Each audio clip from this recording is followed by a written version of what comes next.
भरते हो वैसे नहीं भरनी, ये आपको प्लान करके सोच के भरनी है। झूठ कुछ नहीं लिखना है, झूठ कुछ नहीं लिखना है, पर आपको स्मार्टली अपने फॉर्म को फिल करना है। You to fill the form very smartly in such a way the problems can be asked on it directly.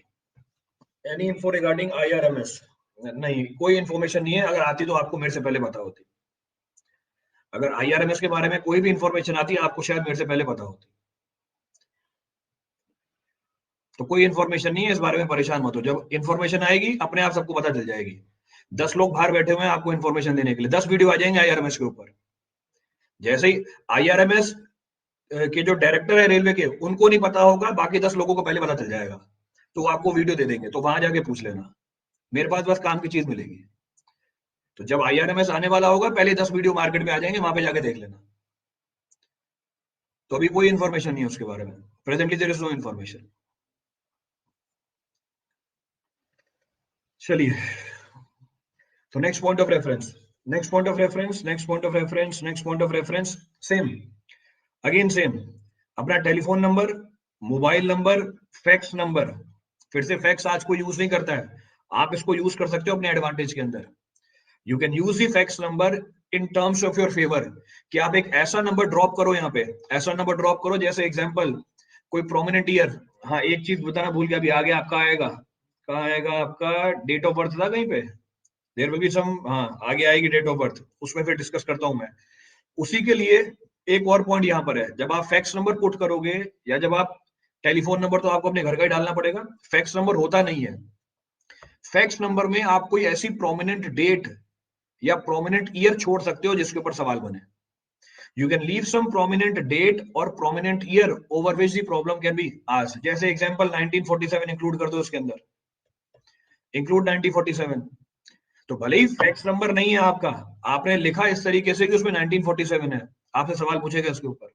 आपने डाल दिया 2011, तो बीच में कहीं ना कहीं 2011 आ गया, वो उस चीज को उठाएगा यहाँ से 2011 को, और आपसे सवाल पूछेगा कि आपके DF में फैक्स नंबर ये है, इसमें 2011 आ रहा है, क्या इस साल कोई प्रोमिनेंट चीज हुई थी? हाँ, इंडिया वर्ल्ड कप जीता था। हाँ, इंडिया वर्ल्ड कप जीता था। अब ये देखो, पहले ही नीरज ने बता दिया, जो इंटरव्यू होगा वो आपसे यही एक्सपेक्ट करेगा कि 2011 में इंडिया वर्ल्ड कप जीता था। आप 2011 की 10 चीजें और पढ़ के जाओगे, आप 2011 की 10 चीजें और पढ़ के जाओगे वहां पे। कहने का मतलब ये है, कहने का मतलब ये है, आप इस तरीके से अपने अपने फॉर्म को फिल करोगे कि वहां पे लीड मिल रही होगी, lead will be available in such a way the problem can be framed over it. Clear है चीज? ये तो फेक इन्फो हुई। Next point of reference, next point of reference, next point of reference है permanent postal address. I have talked about this, इसके बारे में मैंने डिस्कशन कर लिया कि जो भी आपकी एड्रेस है उसके आसपास वाली जितनी भी प्रोमिनेंट चीजें उसको आप इंक्लूड करोगे। सिटी डिस्ट्रिक्ट सेम वही परमानेंट एड्रेस है, और ऊपर मेरे ख्याल से ये कम्युनिकेशन एड्रेस है। तो मोस्ट ऑफ द केसेस में दोनों सेम चलती हैं। In most of the cases your communication address, permanent address will be same, दोनों में कोई डिफरेंस नहीं है, there is no difference in that. चलिए, it will not be risky, नहीं कोई रिस्की नहीं है। नोबडी विल फैक्स यू, कोई फैक्स नहीं करेगा आपको। सेम चीज, आपके पास एक अपॉर्चुनिटी मिली है यहाँ पे, देयर इज एन अपॉर्चुनिटी, ये रही ईमेल एड्रेस। आपको फिर से एक अपॉर्चुनिटी मिली है सामने वाले को बताने के लिए कि मेरे से इसके ऊपर सवाल पूछो। आपको फिर से एक अपॉर्चुनिटी मिली है ईमेल एड्रेस के फॉर्म में सामने वाले को, यानी इंटरव्यूअर को, ये बताने के लिए कि मेरे से इस चीज के ऊपर सवाल पूछो। जैसे एग्जांपल, मैंने एग्जांपल दे रहा हूं मैंने मेल आईडी बनाई भगत सिंह 2011@gmail.com। अब मैंने ये लिखा भगत सिंह, तो मैंने उसको लीड दे दी कि भगत सिंह के ऊपर सवाल पूछो मुझसे। तो यही चीज आप भी कर सकते हो वहां पे। अब ये मत बोलना सर मेरी मेल आईडी तो है ही नहीं है, अब ये चीज मत करना सर मेरी मेल आईडी तो है ही नहीं, ये तो फेक इन्फॉर्मेशन हुई। तो मेल आईडी बना लेना फिर अपनी, तो मेक दैट मेल आईडी। तो नहीं है मेल आईडी तो क्रिएट कर सकते हैं, वो मेल आईडी को क्रिएट कर लेना, पर एक ऐसी चीज डालना वहां पे जिसके ऊपर आपसे सवाल पूछा जा सके। तो वो ये इस चीज को पकड़ेगा वहां पे, वो इसके ऊपर सवाल भी पूछेगा, आपने ये मेल आईडी क्यों रखी हुई है, by this mail ID is being kept. अगर उसने ये सवाल पूछ लिया आपसे, आपका इंटरव्यू बहुत अच्छी डायरेक्शन में चला गया, तो इसको एक इस तरीके से मोल्ड करना कि यही क्यों, यही क्यों ये आपकी इंस्पिरेशन है। जैसे थी इंस्पिरेशन, तो मैंने मेल आईडी भी इसी नाम से रखी हुई है, तो उसके रिगार्डिंग आपको सब कुछ पढ़ के जाना पड़ेगा। तो for Bhagat Singh you to read each and every aspect. ये मैंने बस एक एग्जांपल दिया है जो दिमाग में मेरे अभी आया। तो आपको एक ऐसी चीज लिखनी है यहाँ पे जो सामने वाले को हमेशा एक लीड दे रही होगी प्रॉब्लम पूछने के लिए, that ask the problem on it. आप यहाँ पे 50 चीजें लिखोगे, कम से कम 10 चीजों के ऊपर वो सवाल पूछ लेगा आपसे। एक सवाल कम से कम 2 या 3 मिनट चलता है, आपका पूरा इंटरव्यू उसी में निकल जाएगा। Your entire interview will be based upon that only. आगे बढ़े, नेक्स्ट, ये सारी कॉमन चीजें हैं। तो nationality, gender, marital status, citizenship, state of domicile. अगर आपका स्टेट प्रोमिनेंट है उसके बारे में पढ़ के जाना। If your state hold some prominent history, या रिसेंटली स्टेट के अंदर बहुत सारे चेंजेस आए हों, तो स्टेट के बारे में सवाल पूछेगा आपसे। He will ask the problem on that. Next important चीज, आपकी डेट ऑफ बर्थ। अब इसको चेंज नहीं कर सकते आप, you can not change it. जो डेट ऑफ बर्थ है वही मेंशन करनी पड़ेगी, पर जो आपका ईयर ऑफ बर्थ है, जो आपका मंथ ऑफ बर्थ है, या जो एग्जैक्टली आपकी डेट है, क्या वो किसी फेमस पर्सनैलिटी के डेट ऑफ बर्थ से मैच करती है, या उस डेट को कोई बहुत ही हिस्टोरिक इवेंट हुआ है, वो आपको सर्च करके जाना है। That is to be search. तो डेट ऑफ बर्थ के ऊपर again a definite problem is being asked. तो हर 2 में से या 3 में से एक इंसान के ऊपर सवाल पूछा जाता है, तो एक इंसान से ऊपर ही सवाल पूछ लेगा अगर उसकी डेट ऑफ बर्थ किसी प्रोमिनेंट डेट से मैच कर जाती है। तो सबको अपनी डेट ऑफ बर्थ पता है। हाँ, अगर आपको ये जानकारी नहीं है कि आपके date of birth, year of birth से कोई प्रोमिनेंट इवेंट लिंक्ड है या नहीं है, again Google it. Simply fill your date of birth in Google, वो आपको 10 इवेंट निकाल के दे देगा।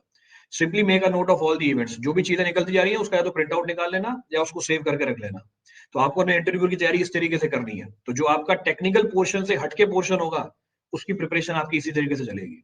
The preparation will go like in this manner only. आगे बढ़े, द नेक्स्ट ऑफ दी, तो ये बेसिक क्रेडेंशियल ही थे, these were the basic credentials. Next of the page, next of the page is this. ये आपका नेक्स्ट पेज है। So next of the page, so place of birth, town, village, district, state, again an opportunity for you। फिर से एक opportunity आपके लिए। कोई ना कोई तो इवेंट निकल ही जाएगा, बिल्कुल कोई ना कोई इवेंट निकल जाएगा और वो आपको ध्यान करके जाना है।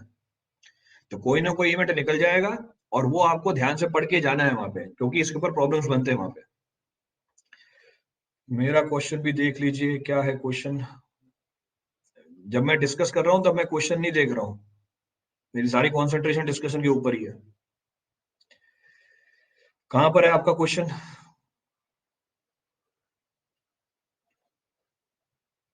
रंगार, वेयर इज द क्वेश्चन?